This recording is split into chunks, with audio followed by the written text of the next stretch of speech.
Sa mga nakolektang basura sa Manila Bay kinakaya ay ng pagpapawari ka sa problema ang problema sa unang nila kaya ang ilang sa mga pagpigil sana sa baha nasisira.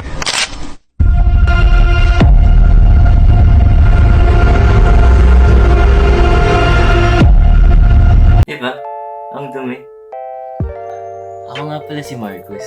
Andito para pakilala kayo sa ginawa namin para tumulong sa waste management.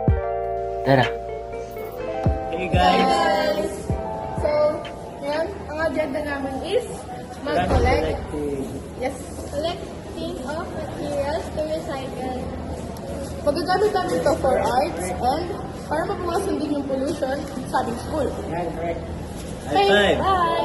High five! And dito, humahanap na kami ng pwede namin kunin para sa design ng aming manual vacuum cleaner. Kadiri nga kasi tumalsik pa sa amin yung tubig sa basura. Pero worth it kasi sa wakas, nakahanap din kami ng pwede naming ibang design.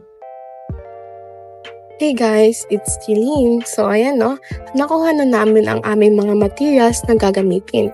So me and my partner ang gagawa ng manual vacuum cleaner. Sino pa nga ba? None other than John Brick Slim Corsino.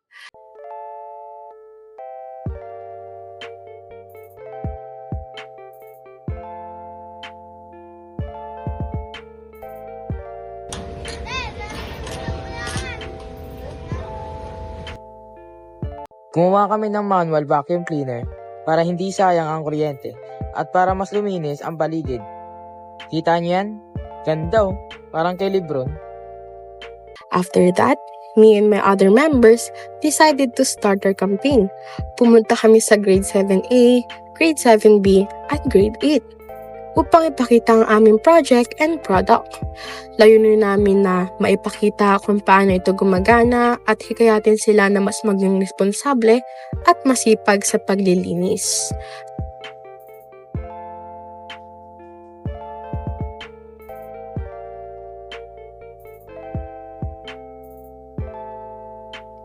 So ayun na nga, nagsimula na kami mag-interview ng mga Rafaelians.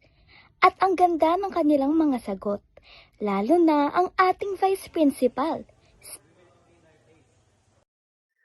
Please state your full name. Good morning. I am Mr. Ronan Paguntalan, Vice Principal of St. Rafael Elementary School.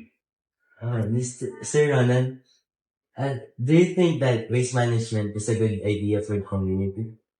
Yes, of course. Kasi when we speak of waste management, it means we are managing our waste, no, materials in school.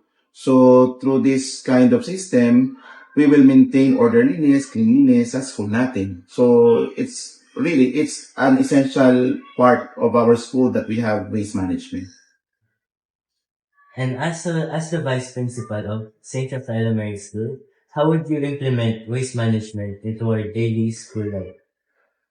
We would, not just me as vice principal, but all the members of the community, especially the advisors and other teachers, we would advise our students to, for example, kumakain sila sa canteen, and we would advise them to practice Claygo, clean as you go. So it's a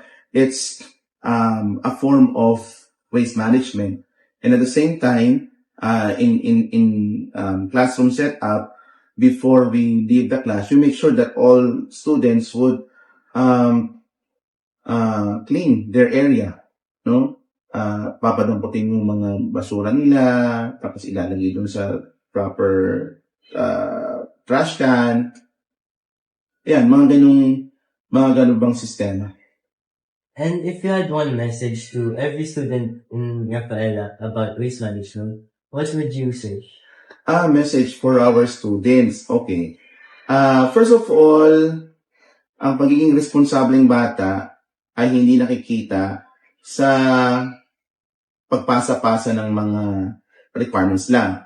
Nakikita rin ito kung may respect sila sa classroom, may respect sila sa school, and one way of showing respect to our community, to their classroom, and other areas of our school is when they keep the area clean. So, yun.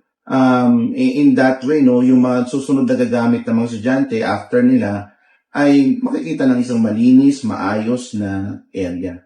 So, kung anong isang advice, isang message, be responsible, have the discipline to maintain cleanliness and orderliness in all areas of our school. At mangyayari lamang yan kung ang mga bata, katulad ninyo mga Rafaelians, ay nakipagtulungan para mapanatiling maayos at malinis ang ating eskwelahan. So yun. Thank you very much, Ronan, for your time. That's all. Sige, maraming salamat. Okay na. Thank you, sir. Patingin. That's all. Again, it's me, Jeline. Thank you so much for being with us. Till next time, dear Rafaelians. Bye!